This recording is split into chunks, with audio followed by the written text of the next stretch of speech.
Bab kajian kita pada malam yang berbahagia ini adalah babul infaq. Infaq yang kita kenal dalam bahasa kita, infak juga terkadang diterjemahkan infak itu dengan membelanjakan, membiayai, dan kalimat-kalimat yang sejenis dengan makna tersebut. Infak berasal dari bahasa Arab. Infak itu berasal dari bahasa Arab yang asalnya daripada anfaqa yunfiqu infakan wa huwa munfiqun. Jadi orang yang berinfak namanya munfiq. Artinya juga sama secara bahasa, membelanjakan, mengeluarkan harta, ikhrajul mali thayyib. Oleh sebagian ulama diterjemahkan al-infaq artinya ikhrajul mali thayyib fi ta'at wa mubahat. Mengeluarkan harta yang kita miliki dari harta yang thayyib, harta yang baik. Harta yang baik, yang halal tentunya. Dalam apa? Dalam ketaatan kepada Allah dengan berbagai macam bentuk ketaatan, atau dalam perkara-perkara yang mubah. Itu mubahat, itu semua disebut dengan infak. Dan infak ini terkadang juga maknanya sama dengan makna-makna yang sebelumnya. Di situ ada makna sedekah, ada makna juga zakat. Karena infak artinya mengeluarkan harta yang kita miliki yang diberikan oleh Allah Subhanahu wa taala. Seorang ahli ilmu doktor namanya Fadl Ilahi, kibar ulama yang juga menjadi salah satu pernah mengajar di Jami' Al-Islamiyah yang berasal dari Islamabad, Pakistan. Beliau mengatakan infak itu secara syariat adalah mengeluarkan harta, ikhrajul mal fi sabilillah, di jalan Allah Subhanahu wa taala. Itu infak. Sehingga banyak dalam ayat-ayat Allah kalimat infak itu juga di antara maknanya adalah infak fi sabilillah, jihad di jalan Allah Subhanahu wa taala. Walaupun terkadang infak juga bermakna dalam arti zakat yang wajib. Satu contoh, makna infak itu makna zakat, makna ikhrajul mal wajib. Seperti dalam Al-Qur'an Allah menyebutkan dalam surat Al-Baqarah di awal-awal ayat, Alif Lam Mim, alladzina yu'minuna bil ghaib wa yuqimuna shalah wa mimma razaqnahum yunfiqun. Allah mengatakan Alif Lam Mim, hanya Allah yang tahu dengan makna Alif Lam Mim tersebut. Alladzina yu'minuna, dan ciri-ciri orang yang beriman kepada Allah Subhanahu wa taala. Orang yang disebut beriman itu adalah orang yang beriman kepada perkara yang gaib. Perkara yang gaib. Wa yuqimus shalah, dan juga mendirikan salat. Wa mimma razaqnahum yunfikun, dan mengeluarkan sebagian rezeki dari apa yang telah kami berikan kepada mereka. Jadi menginfakkan. Di sini ada sebagian menafsirkan di sini yang dimaksud infak dalam ayat ini adalah zakat. Adalah zakat. Karena orang yang tidak mengeluarkan zakat yang wajib, maka tidak masuk kategori orang yang beriman kepada Allah Subhanahu wa taala. Sedangkan orang yang tidak berinfak, kalau itu perkara yang sunnah, maka tetap dianggap orang beriman. Tapi kalau tidak mengeluarkan zakat yang wajib, maka imannya dan Islamnya belum sempurna, karena merupakan salah satu syarat Islam dalam agama yang dibawa oleh Nabi kita Muhammad sallallahu alaihi wasallam. Dan itulah ma'asyiral muslimin, maka infak terkadang bermakna zakat sebagaimana dalam ayat tersebut. Kemudian juga dalam surat yang lain Allah berfirman, qul ibadiyalladzina amanu yuqimus shalah. Katakanlah Muhammad sallallahu alaihi wasallam kepada hamba-hambaku yang beriman untuk mendirikan salat, wa yunfiqu mimma razaqnahum, dan berinfak mimma razaqnahum, dengan sebagian yang kami berikan kepada mereka, sirran wa alaniyah, dengan cara diam-diam atau terang-terangan. min qabl ay ya'ti yaumun la bayn fihi wa la khilaf. Itu diantara makna juga bahwa infak adalah zakat. Kemudian ma'asyiral muslimin rahimani wa rahimakumullah, maka infak juga adalah sedekah tatawwu, sedekah yang bermakna sunnah, sedekah yang tidak wajib. Sedekah wajib namanya juga zakat, atau juga sedekah zakat mal. Satu contoh dalam ayat ketika Allah Subhanahu wa taala berfirman,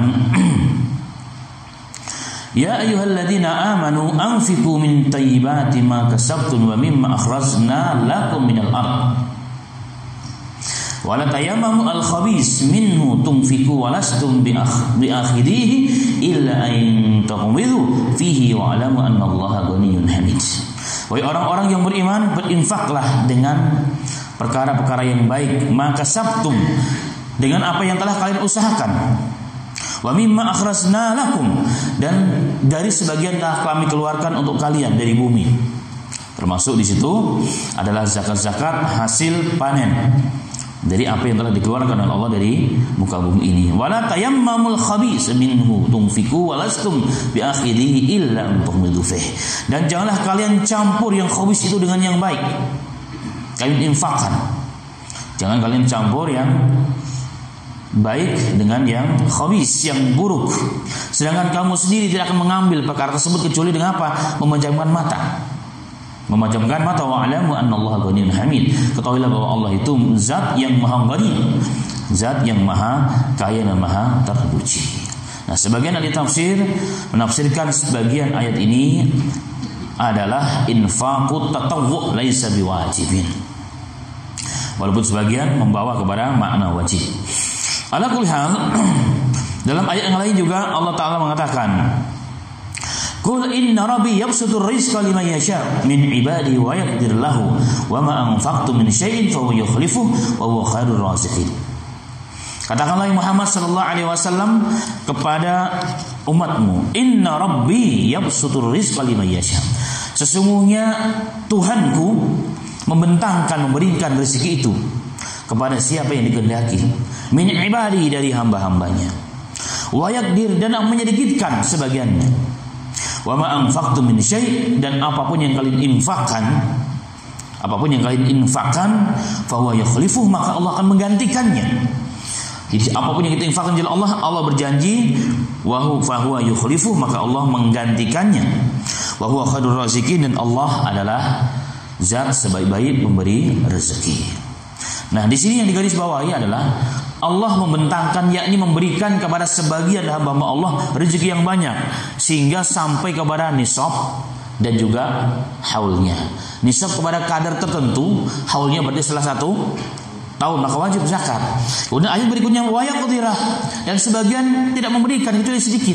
Nah, orang yang sedikit itu yang enggak sampai nisab dan tidak sampai kepada haul, maka tidak dikatakan wajib mengeluarkan sedekah atau zakatnya. Tapi kemudian Allah mengatakan, wa ma anfaqtum min syai'in, apapun yang kau infakkan, sedikit ataupun banyak, yang sampai kepada nisab atau yang sampai kepada haul atau yang belum, berarti sedekah sunnah tatawwu, Allah akan menggantikannya. Fa huwa yukhlifu, maka Allah akan menggantikan infak tersebut. Wa huwa khairur raziqin, dan Allah adalah zat yang maha pemberi rezeki. Maka ini infak juga terkadang maknanya adalah tatawwu. Kemudian sebagaimana menurut Dr. Fadl Ilahi, bahwa infak itu umumnya dalam Quran biasanya itu dibawa juga dalam makna infaku fi sabilillah, jihad dalam memperjuangkan agama Allah Subhanahu wa taala. Satu contoh dalam Al-Quran, Allah berfirman, wa anfiqu fi sabilillahi wa la tulqu bi aydikum ila tahlukah wa ahsanu innallaha yuhibbul muhsinin. Allah mengatakan, wahai orang-orang yang beriman, anfiqu fi sabilillah, berinfaklah kalian di jalan Allah untuk memperjuangkan agama Allah Subhanahu wa taala dalam berbagai lini dan perjuangan apapun bentuknya. Berinfaklah dengan harta kalian. Wala tulqu bi aydikum ila tahlukah, jangan kalian lemparkan diri kalian kepada kehancuran. Jangan kalian lemparkan di kalangan berhancur, yakni tidak mau berjihad, tidak mau menginfakkan hartanya di jalan Allah. Jadi tidak mau menginfakkan hartanya di jalan Allah sedangkan kalian mampu, itu sama dengan menghancurkan diri kalian kepada kehancuran. Dan ini bahasa Quran. Luar biasa. Bagi orang yang bakhil, sama halnya dia menghancurkan hartanya dan dirinya sendiri. Wa ahsinu innallaha yuhibbul muhsinin. Dan berbuatlah baik kalian, berihsanlah. Sesungguhnya Allah itu mencintai orang-orang yang muhsinin, yang berbuat baik. Dalam surah Al-Baqarah Allah mengatakan, "Matsalul ladzina yunfikuna amwalahum fi sabilillahi kamatsali habbah ambatat sab'a sanabil fi kulli sunbulatin mi'ata habbah wallahu yudha'ifu liman yasha wallahu wasi'un alim." Permisalan orang-orang yang berinfak di jalan Allah. Permisalan orang-orang yang berinfak untuk memperjuangkan hartanya, membantu perjuangan di jalan Allah, menegakkan kalimat Allah di muka bumi ini, menegakkan kitab Allah dan sunnah Rasul di muka bumi ini. Allah memisalkan seperti orang yang berinfak setiap rupiahnya seperti habbah, sebiji, biji gandum atau biji apa saja diinfakkan. Kalau diinfakkan ambatat sab'a sanabil, setiap bijinya yang diinfakkan itu per rupiahnya akan menumbuhkan 7 butiran, 7 tangkai, 7 cabang. Fi kulli sumbulatin ma'ata habbah, dan setiap cabangnya akan muncul, akan tumbuh 100 biji. Wallahu yudha'ifu liman yasha, dan Allah melipat gandakan pahala apa saja yang jika Allah menghendaki. Wallahu wasi'un alim, dan Allah zat dan rahmat Allah sangat luas dan ilmu Allah sangat luas, meliputi segalanya. Berarti sesuatu yang kita infakkan di jalan Allah minimal dilipat gandakan, 1 dilipat gandakan menjadi 700 kali. Karena setiap satunya menumbuhkan 7. Setiap 7 tangkai tersebut memunculkan 100 biji. Dan ini keutamaan berinfak di jalan Allah Subhanahu wa ta'ala. Karena berinfak di jalan Allah, keutamaannya bukan hanya mendapatkan pahala berinfaknya saja, tapi pahala-pahala dengan infak tersebut membantu perjuangan.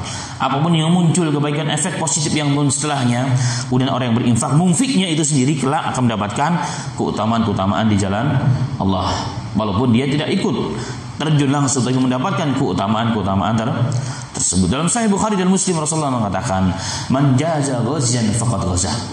Barang siapa mempersiapkan pasukan tentara yang mau keluar jalan Allah, berjuang di jalan Allah, kita siapkan kudanya kalau zaman dulu, kita siapkan makanannya, kita siapkan segala hal yang diperlukan, termasuk juga mengayomi orang-orang yang ditinggal oleh kepala rumah tangganya untuk berjihad jalan Allah. Maka Rasulullah mengatakan faqad ghaza, maka dia pun telah mendapatkan pahala yang sama. Kenapa? Karena efek daripada infak tersebut membantu dan memudahkan perjuangan Islam, tegaknya kalimat Allah di muka bumi ini.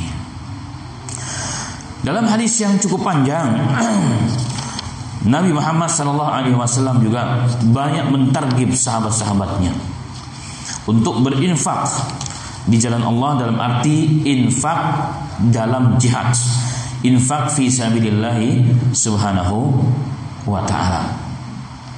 Itu sallallahu alaihi wasallam.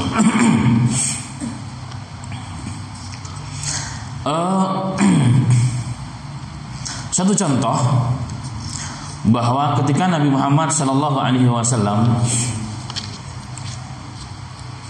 ingin perang yang terakhirnya Rasul, yaitu perang Tabuk, di mana perang Tabuk memerlukan persiapan yang cukup banyak karena perang melawan bangsa Romawi Timur, orang Romawi Timur yang berpusat saat itu di Istanbul atau Konstantinopel. Sehingga Nabi Muhammad dalam peperangan sebelumnya tidak pernah menyiapkan sebegitu persiapan yang luar biasa, dengan waktu yang cukup luar biasa lamanya. Maka para sahabat ditarghib untuk bisa menginfakkan apa yang mereka bawa dan mereka bisa bawa. Itu sallallahu alaihi wasallam, diinfakkan semua yang mereka bisa bawa untuk membantu perjuangan Nabi Muhammad sallallahu alaihi wasallam. Sehingga di saat itu orang berlomba-lomba. Umar bin Khattab dia mengatakan, ini kesempatanku untuk mengalahkan Abu Bakar. Karena sekian lama Umar bin Khattab tuh ingin mengalahkan Abu Bakar dalam segala amal, termasuk berinfak. Maka saat itu radhiyallahu anhu dia membawa separuh hartanya. Dia merasa separuh harta yang gue bawa, pasti hari ini aku mengalahkan Abu Bakar radhiyallahu anhu. Maka setelah sampai kepada Nabi Muhammad SAW, ditanya oleh Rasulullah, apa yang kau bawa wahai Umar? Berapa yang kau infakkan? Maka dia menjawab, separuh hartaku ya Rasulullah. Maka Rasul mendoakan barakah. Kemudian setelah itu datanglah Abu Bakar Siddiq radhiyallahu anhu. Kemudian ditanya oleh Nabi Muhammad SAW, tapi Rasul enggak bertanya apa yang kau bawa, karena Rasulullah tahu Abu Bakar sudah habis-habisan untuk agama. Maka yang ditanya, apa yang kau tinggalkan? Itulah kebijaksanaan seorang pemimpin. Tidak mengecilkan yang dibawa, tidak mengecilkan apa yang diinfakkan, tapi kesungguhan dan niatnya itu. Maka pertanyaannya bukan berapa jumlah yang kau bawa, pasti kalah dengan siapa? Dengan Umar. Tapi yang ditanyakan oleh Nabi Muhammad SAW adalah apa yang kau tinggalkan. Maka jawab Abu Bakar Siddiq radhiyallahu anhu dengan penuh keyakinan dan kesungguhan dan keikhlasan tentunya kepada Allah Subhanahu wa taala. Ya Rasulullah, yang kutinggalkan Allah dan Rasulnya. Allah dan Rasulnya. Saat itulah Umar bin Khattab mengatakan, Abu Bakar tidak akan pernah terlampaui amalan dalam segala hal, termasuk infak di jalan Allah Subhanahu wa taala. Kemudian ma'asyiral muslimin rahimani wa rahimakumullah. Dan dalam riwayat yang sahih, Nabi Muhammad SAW pernah mengatakan, "Ma min yaumin yusbihu," tidaklah suatu pagi yang matahari terbit pada hari itu, kecuali akan datang dua malaikat.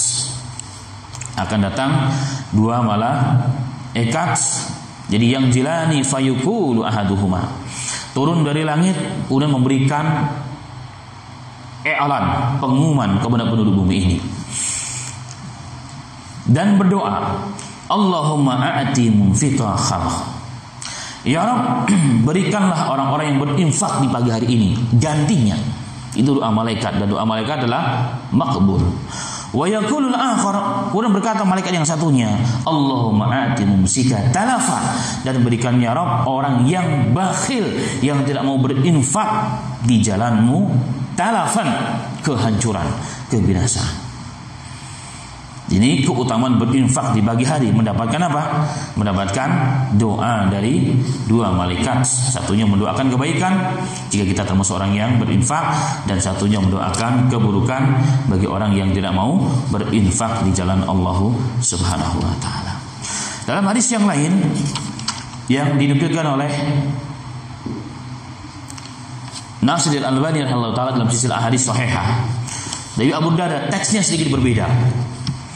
Nabi Muhammad SAW meriwayatkan melalui Abu Darda radhiyallahu anhu, beliau mengatakan, "Ma tala'at samsun qat illa bu'isa bi jambataiha malakani yunadiyani yusmi'ani ahlul ardi illa thaqalaini." Nabi Muhammad SAW bersabda, tidaklah terbit matahari, tidaklah terbit sekalipun matahari di muka bumi ini, kecuali Allah akan mengutus pada kedua ujungnya, jadi sore ataupun paginya, dua malaikat yunadiyani, dan keduanya mengumandangkan, beriklan, yusmi'ani al-ard, dan semua didengar oleh penduduk bumi. Jadi apa yang dielankan oleh dua malaikat ini didengar oleh seluruh penduduk bumi, illa saqalain, kecuali dua makhluk, yakni manusia dan jin. Jadi iklannya malaikat terdengar oleh seluruh penduduk bumi di muka bumi ini, siapapun, kecuali saqalaini, manusia dan jin. Jadi ini hak dan ini fakta. Apa katanya? Ya ayuhan nas, wahai manusia, halummu ila rabbikum, mari kemari kalian, datanglah kalian kepada Rabb kalian. Fa inna ma qala wa kafa khairum mimma kathura wa ahla. Sesungguhnya harta yang sedikit tapi cukup, ini kalimatnya malaikat. Fa inna ma qala wa kafa khairun mimma kathura wa ahla. Wa alha, afan. Halumma ila rabbikum, kembalilah kalian wahai manusia kepada Rabb kalian Allah Ta'ala. Fa inna mimma khala waqafa, sesungguhnya harta yang sedikit tapi cukup, harta yang sedikit tapi mencukupi, khairun, itu lebih baik, mimma kathura wa alha, banyak tapi melalaikan. Banyak harta, banyak tendernya, banyak bisnisnya di mana-mana, banyak cabangnya di mana-mana, tapi akhirnya melalaikan ibadah kita, melalaikan talabul ilm kita, melalaikan kewajiban kita dalam agama, kewajiban kita kepada Allah Subhanahu wa Ta'ala. Semakin banyak hartanya, bukan semakin dekat dengan Allah, semakin faqih dia, semakin baik akidah dan amalnya, salatnya, baca Qur'annya, justru semakin terlalaikan, berarti hartanya itu tidak baik. Itu mafhumnya. Tapi sedikit dan mencukupi, artinya cukup. Kalau ini sesuatu cukup, dicukupi oleh Allah, itu lebih baik. Wala abat syamsu qat illa bu'isa bi jambataiha malakani, dan tidaklah muncul di pagi harinya kecuali dua malaikat akan turun di muka bumi ini dan akan memberikan pengumuman, yusmi'ani ahlul ard, dan didengar suaranya oleh seluruh penduduk bumi, illa tsaqalain, kecuali dua makhluk yang bernama manusia dan jin. Doanya adalah apa? Allahumma a'ti munfiqa khalafa wa a'ti mumsika malan talafa. Ya, berikanlah kepada orang yang berinfak di jalanmu dengan harta yang kau berikan kepadanya khalafan, penggantinya. Infak langsung diganti, infak langsung diganti oleh Allah. Wa a'ti mumsikan malan talafa, dan ya Rabb, jadikanlah orang-orang yang medit, yang pelit dan bakhil, tidak berinfak dengan hartanya, talafan, kehancuran dan kebinasaan. Wa iyadzubillah. Dan ini adalah doa malaikat Allah Subhanahu wa Ta'ala yang setiap hari, pagi dan sore, berarti didatangkan oleh Allah Subhanahu wa Ta'ala di muka bumi ini. Dan catatan di sini, seluruh makhluk mendengar pengumuman tersebut. Jadi seluruh makhluk mendengarkan pengumuman dan komandan dari malaikat tersebut, kecuali tsaqalain, kecuali jin dan manusia. Dan begitu hebatnya nih infak di jalan Allah. Dalam hadis juga yang disahihkan oleh Syekh Al-Albani rahimahullah taala dalam silsilah ahadits sahihah, nomor urut 1268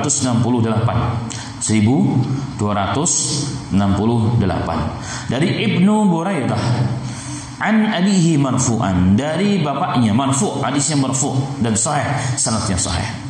Nabi Muhammad SAW mengatakan, ma yukhriju rajulun sadaqatahu hatta yafukka biha lahya 70 syaitanan. Tidaklah seorang hamba mengeluarkan sedekahnya, infaknya di jalan Allah Subhanahu wa Ta'ala, hatta yafuqa biha lahyai 70 syaitanan, melainkan dia akan mematahkan 2 tulang dagu 70 syaitan. Jadi ketika ada orang yang berinfak di jalan Allah dengan hartanya yang baik, ikhlas menjadi ridha Allah Subhanahu wa Ta'ala, maka sedekah tersebut, hadisnya riwayatnya sahih insyaallah taala, akan mematahkan 2 tulang dagu syaitan. Berapa jumlahnya? 70 syaitan. Jadi dengan amalan infak itu ternyata mengalahkan pengaruh syaitan. Kenapa? Ma'asal muslimin, apa alasannya? Kok bisa seperti itu dahsyatnya infak itu? Karena infak itu tidak akan keluar kecuali dari hati orang yang baik, yang ikhlas, orang yang sudah sedikit banyak keluar cinta dunia dan harta. Ini orang-orang yang betul-betul diberikan taufik oleh Allah Subhanahu wa Ta'ala. Ini orang-orang yang mampu bersedekah. Orang yang tidak bisa bersedekah, kenapa? Orang yang bakhil. Dan orang yang bisa bersedekah bukan orang kaya saja. Berapa banyak orang yang miskin juga bisa bersedekah. Berarti orang yang sangat baik hatinya, bersih hatinya, jiwanya, daripada cinta dunia yang berlebihan. Maka ternyata amalan agama ini mampu mematahkan dan mengalahkan syaitan. Jadi jin-jin yang jahat, kalau begitu apa pengaruhnya akan semakin lemah kepada manusia itu sendiri. Dan ini diantara keutamaan yang diberikan oleh Allah Subhanahu wa Ta'ala kepada umat Nabi Muhammad sallallahu alaihi wasallam. Kemudian juga dalam hadis Nabi Muhammad sallallahu alaihi wasallam, Nabi Muhammad sallallahu alaihi wasallam pernah memerintahkan kepada Bilal. Jadi Bilal ini juga orang yang miskin. Tadinya budak, hidup bersama Nabi Muhammad sallallahu alaihi wasallam, kadang makan, kadang tidak makan. Tapi ajibnya, ketika datang harta kepada Nabi Muhammad sallallahu alaihi wasallam, jadi ketika datang harta kepada Nabi Muhammad sallallahu alaihi wasallam dalam bentuk apapun, maka Nabi Muhammad sallallahu alaihi wasallam memerintahkan untuk berinfak. Ya Bilal, anfik. Wahai Bilal, berinfaklah engkau di jalan Allah Subhanahu wa taala. Dan jangan takut engkau bahwa hartamu akan disedikitkan oleh yang punya arsy, yaitu Allah Subhanahu wa taala. Ini dalam kondisi serba kekurangan, tapi dapat langsung sudah diinfakkan oleh Allah taala.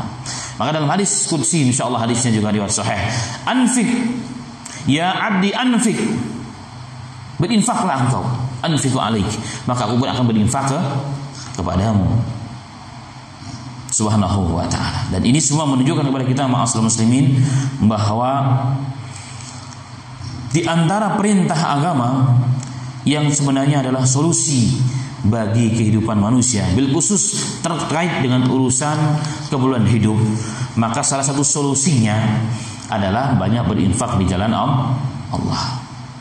Dalam teks yang lain Rasulullah mengatakan, innallaha qala li, sesungguhnya Allah telah berfirman kepadaku, unfik alaik, berinfaklah kau Muhammad, selalu berinfaklah, anfiku alaik, aku pun akan memberikan infak kepadamu. Karena itulah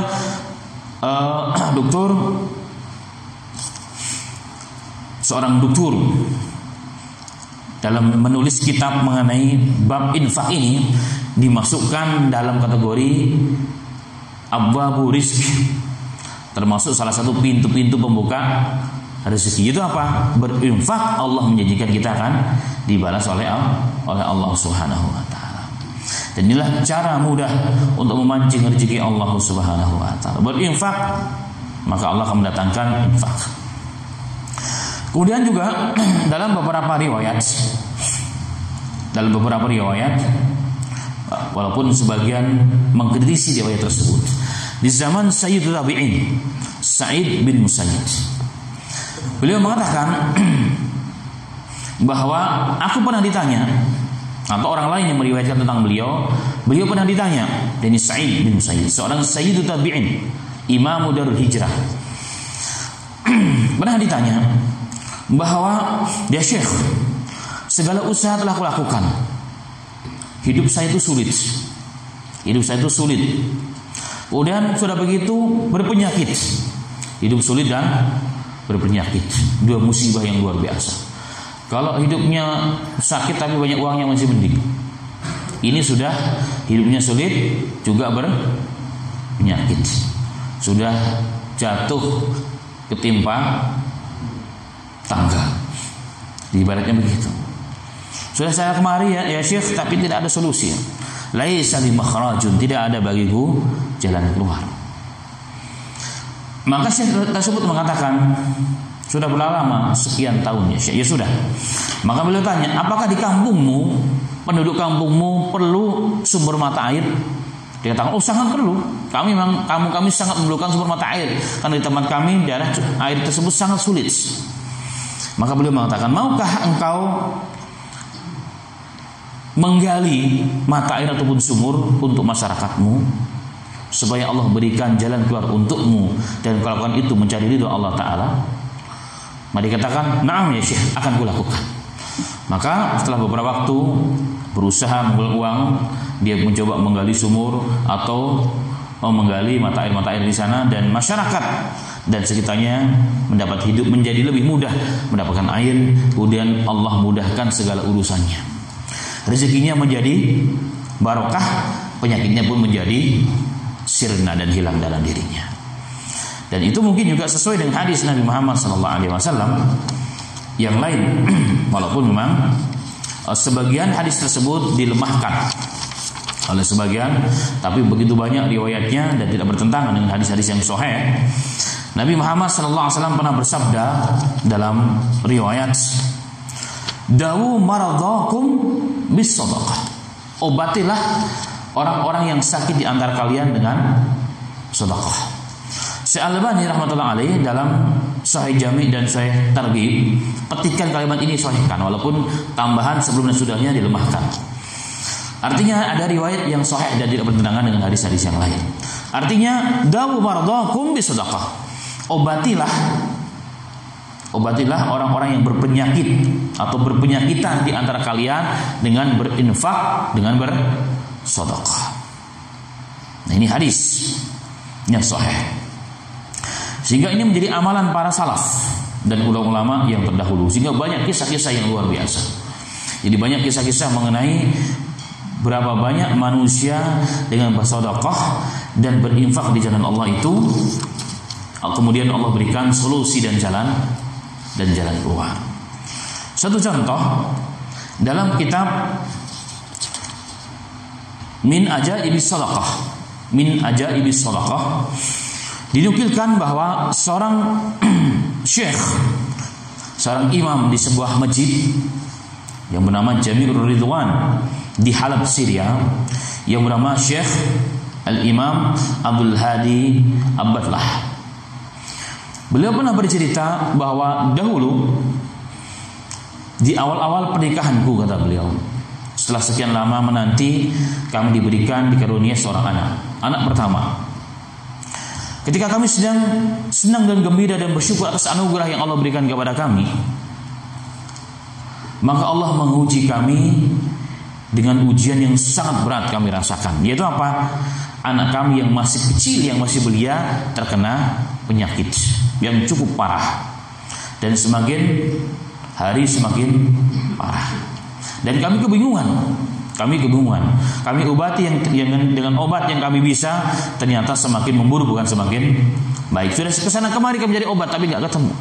Maka kami jalani hari-hari dengan kesedihan, gundah gulana, memikirkan buah hati satu-satunya, cahaya hati mereka berdua. Bayangkan baru punya anak, masih kecil, lagi senang-senangnya kena sakit yang parah. Ini seakan-akan dunia runtuh ingin menerpa kepala orang tersebut. Subhanallah. Maka dalam kebingungan seperti itu, tiba-tiba kami diberikan nasihat dan petunjuk oleh saudara kami yang baik hati kepada seorang dokter yang mumpuni dalam mengobati segala penyakit. Begitulah kisahnya. Maka singkat cerita, kami datang kepada dokter tersebut. Setelah didiagnosa, diperiksa, dan malam hari itu ternyata panas badan anak saya begitu sangat tinggi. Dan dokter tersebut menyatakan dengan pernyataan yang membuat kami sangat begitu sedih. Dikatakan kepada kami oleh dokter tersebut, "Wahai bapak, wahai syekh, wahai imam, jika anakmu sampai besok pagi tidak turun demamnya, maka sudah tidak bisa lagi diselamatkan." Karena anak kecil, kalau sudah sampai 40-60 nggak selamat, sudah pasti biasanya banyak yang lewat. Itu yang menimpa kami kemarin malam Sabtu.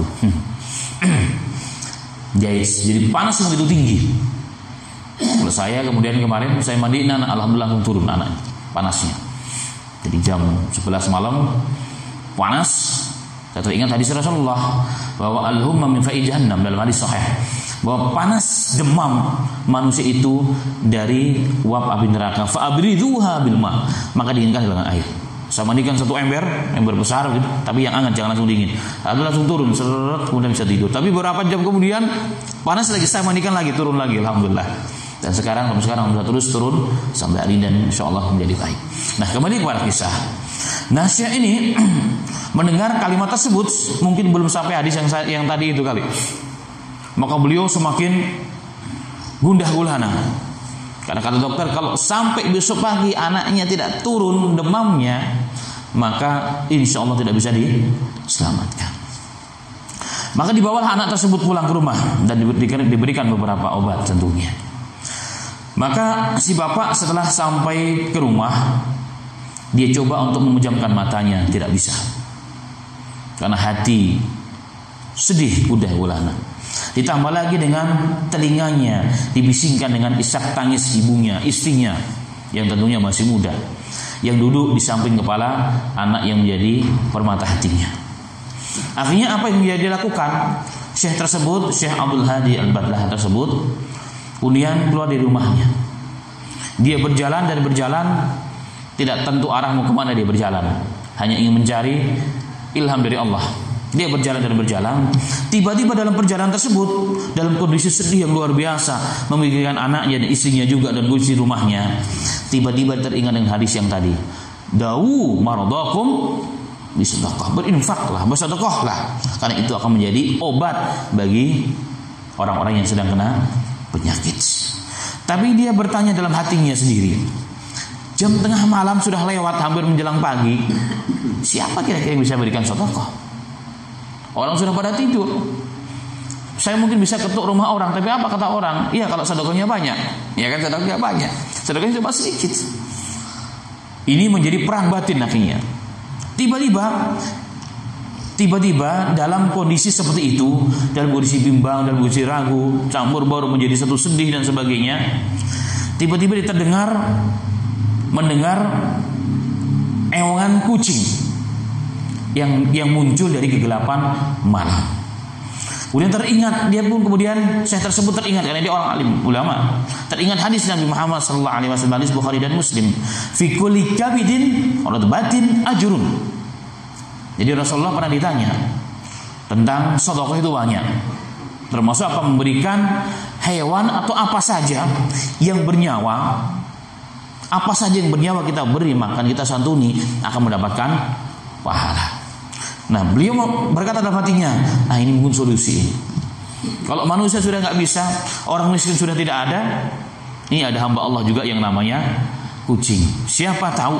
Maka dengan cepat beliau pulang ke rumah, lari ke rumah, mengambil sepotong daging kecil, dibawa ke tempat tersebut, dan qadar Allah kucing masih ada di situ, dikasih makan. Kemudian dia dengan lemah lunglai pulang ke rumahnya.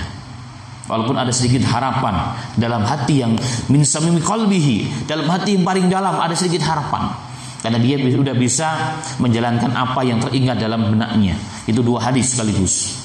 Hadis pertama, dawu bardakum bisedekah, obatilah orang sakit di antara kalian dengan apa? Dengan sedekah. Yang kedua, fi kulli kabidin radbat ajrun, orang yang memberikan apa saja yang bernyawa, menyantuni, memberikan makan dan sebagainya, termasuk hewan, termasuk kucing dan yang lainnya, maka akan diberikan pahala. Maka dia pulang ke rumah dengan tetap ada harapan dalam hatinya, tapi badan sudah lemah, mata pun sudah lelah, capek. Dia buka pintu, salam pun yang ditutup. Dia tutup. Kemudian tiba-tiba istrinya mengatakan, wahai suamiku, begitu cepat engkau pulang, sudah kemana saja engkau pergi mencari obat untuk anak kita? Maka si suami masuk ke dalam rumahnya,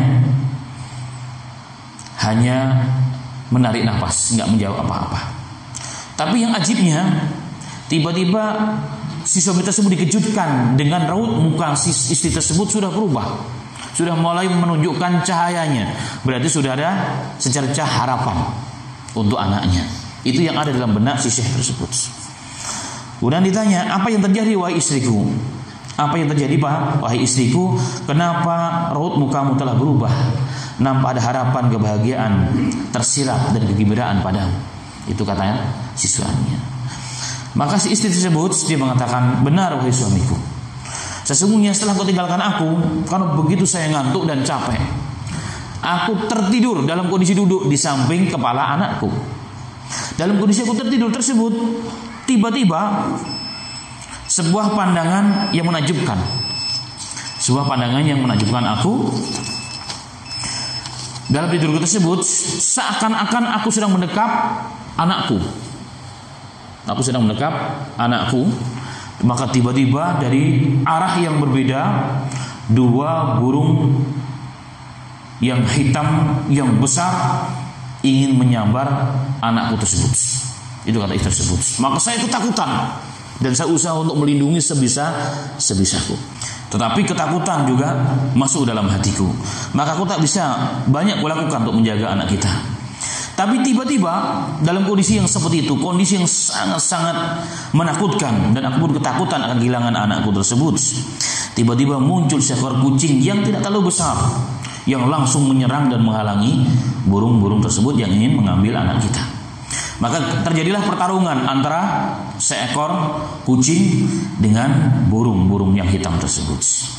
Maka setelah beberapa saat, ternyata burung tersebut dapat dihalau oleh kucing tersebut.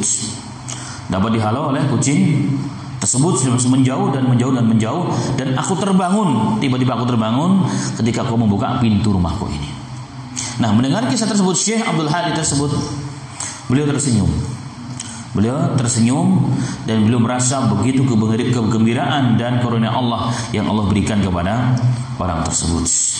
Maka melihat aku tersenyum, kata Syekh, istriku menatap ke arahku dengan terheran-heran. Ditanya, limat, kenapa? Semoga Allah merahmatimu. Dikatakan semua baik-baik saja. Kemudian dia ceritakanlah kisah tersebut, apa yang dialami ketika dia keluar dari rumahnya. Nah, kemudian si anak ini beberapa tahun kemudian dia pun menjadi seorang syekh yang menggantikan bapaknya di masjid itu di Syria sana, dan dia pun ceritakan kisah tersebut kepada jemaah dan umatnya, dan menjadi pelajaran penting bagi kita semua. Maka dari hadis ini dan juga dari kisah ini, wallahu a'lam bishawab, insah kisah, jika benar kisahnya, maka bukti yang jelas janji Allah melalui lisannya Nabi kita Muhammad sallallahu alaihi wasallam bahwa ternyata sedekah juga salah satu sebab menjadi obat. Karena berobat itu dengan banyak cara. Berobat dengan hal yang mubah, minum obat yang halal, datang ke dokter, merupakan hal yang mubah, dan itu juga perintah Rasul sallallahu alaihi wasallam. Atau hal-hal dengan perkara-perkara yang disunahkan oleh Rasul, seperti habatus sauda, seperti madu dan sebagainya, atau dengan cara-cara amalan-amalan agama seperti berinfak tadi. Itu semua jadi sebab kesembuhan bagi penyakit sebagian daripada hamba-hamba Allah Subhanahu wa taala. Maka dapat disimpulkan ma'asyiral muslimin rahimani wa rahimakumullah, bahwa ternyata kekuatan sedekah, infak yang ikhlas yang kita berikan di jalan Allah, kecil ataupun besar, itu bukan menjadi standarnya, tapi keikhlasan kita itulah yang menjadi tolak ukur dalam berinfak tersebut, dan kebaikan daripada harta itu sendiri. Itu merupakan kekuatan yang luar biasa. Kalau Rasulullah mengatakan sedekah yang diberikan oleh seseorang di jalan Allah saja mampu mematahkan dagu-dagu, tulang dagu syaitan 70 syaitan, bayangkan. Apakah hanya sakit, udah pasti bisa disembuhkan dengan izin Allah Subhanahu wa taala. Ini rahasia daripada syariat kita sesungguhnya. Tapi ini perlu keyakinan. Kita perlu keyakinan, kita bersedekah, berinfak karena Allah, maka Allah akan memberikan keutamaan-keutamaan yang kita niatkan juga dalam hati kita yang paling dalam. Karena itu maka disimpulkan bahwa infak terkadang artinya adalah mengeluarkan harta yang baik yang Allah berikan kepada kita untuk kebaikan, dan itu bisa bermakna wajib jika infaknya itu adalah zakat. Jika infak maknanya di situ adalah zakat sampai kepada nisab tertentu dan sampai kepada haulnya, dan akan menjadi perkara yang sunnah. Jadi perkara yang sunnah jika kita berikan kepada hal-hal yang memang itu perkara yang sunnah. Perkara yang sunnah yakni perkara yang dianjurkan. Apa yang dianjurkan di antaranya berinfak kepada sesuatu yang tidak wajib, yang kita bisa punya, membantu yang memerlukan, membantu siapa saja yang sedang memerlukan, baik fisik suatu bangunan, membantu masjid yang sedang dibangun, membantu jalan yang sedang dibangun, memberikan mushaf yang dibaca yang diperlukan oleh para kaum muslimin dan para santri sedang menghafal Quran. Ini perkara-perkara yang mahbub yang disebutkan oleh Nabi Muhammad sallallahu alaihi wasallam. Ini juga dianjurkan. Tetapi terkadang juga infak itu bisa menjadi haram, walaupun harta kita ini halal, thayyib, halalan thayyibah, bisa menjadi haram. Kapan? Jika kita infakkan kepada sesuatu yang diharamkan oleh Allah. Membiayai orang berzina, dosa nggak kira-kira? Dosa. Kita pun dapat dosanya. membiayai membangun hotel. Dulu ada teman nggak jauh dari sini juga sebenarnya, diskusi dengan kami ingin menjual hotel. Dia cerita hotelnya di mana, tempat elit di Jakarta. Tapi dia bisik-bisik hotel tersebut biasa digunakan untuk melakukan hal-hal yang masya Allah luar biasa. Saya bilang kalau saya ikut menjualkan Pak Fulan, maka saya pun dapat dosanya juga. Antum enak dapat duitnya, saya dapat dosanya doang, dosa zina tiap hari. Para artis-artis di situ. Ini infak seperti itu haram. Haram. Atau infak yang digunakan untuk menghalangi syiar Islam, dakwah Islamiyah. Atau infak membiayai juga, contoh masjid Dirar. Tahu nih masjid akan menjadi pemecah belah, kita infak juga padanya. Kita termasuk orang yang ikut berpartisipasi dalam keharaman saat itu. Karena masjid Dirar wajib untuk dihancurkan, dirobohkan demi menjaga persatuan umat. Maka itulah infak. Jadi infak itu bersifat umum, tapi semua itu jika dilakukan dengan dua hal, infaknya halal, thayyib, niatnya baik untuk tempat yang baik, maka insya Allah akan menjadi pahala ladang pahala kita di dunia dan juga di akhiratnya Allah Subhanahu wa taala. Wafaqana wa iyyakum, semoga Allah berikan taufik kepada kita semuanya menjadi orang-orang yang ahlul munfikun di jalan Allah Subhanahu wa taala dengan segala yang kita bisa. Dan infak, hibah, sedekah ini adalah perkara-perkara yang sunnah yang mengangkat derajat manusia di sisi Allah Subhanahu wa taala. Sering saya sampaikan, kalau sholat kita belum tentu diterima, baca Quran kita belum tentu diterima, haji puasa kita mungkin banyak yang tidak sahihnya. Tapi dengan kita banyak berinfak dengan harta yang kita punya, maka insya Allah akan tertutupilah itu semuanya. Dan kita akan tercengang-cengang jika nanti yang kita infakkan itu harta itu di tempat yang memang subur. Subur di sini artinya apa? Bukan hanya kita mendapatkan pahala infak dan sedekah, tapi ternyata infak tersebut digunakan untuk perkara yang besar, perjuangan Islam, membangun masjid, membangun pondok pesantren, membangun perjuangan Islam. Bukan hanya pahala infak kita dapatkan, tapi pahala apa? Selagi tempat tersebut, harta tersebut digunakan, maka seluruh sholat orang di situ mengalir kepada kita. Kalau itu ada pondok pesantrennya, maka seluruh pahala ulama akan mengalir kepada kita. Seluruh penghafal Quran akan mengalir kepada kita. Seluruh puasa apapun, ibadah apapun akan mengalir kepada kita. Sehingga kita nanti tercengang-cengang di hadapan Allah. Ya Rabb, perasaan saya dibaca Qurannya belum benar. Tahsin pun jarang masuk. Sholat pun kadang-kadang sering telat. Tapi dari mana ini dapat ini ya Rabb? Maka Allah mengatakan dulu kamu punya uang 1 miliar. Kamu pusing-pusing ternyata halal, kamu infakkan di masjid Al-Amin ya. Ternyata di sana bukan hanya masjid, ada pondoknya juga, ada penghafal Qurannya juga, ada daurah hadisnya juga. Maka Anda mendapatkan ini semua. Mereka pulang ke kampung, mereka punya umat juga. Umat menyampaikan kepada umat yang lain. Maka apalagi ngumpul padamu wahai fulan. Inilah amalan yang Allah siapkan, hadiah sesungguhnya untuk kita semuanya. Wafaqana wa iyyakum, semoga Allah berikan taufik kepada semuanya menjadi orang-orang ahlul munfikuna fil khairat. Amin ya rabbal alamin. Wafaqana wa iyyakum liman bihi wa yarda walhamdulillahi rabbil alamin. Wassalamualaikum warahmatullahi wabarakatuh.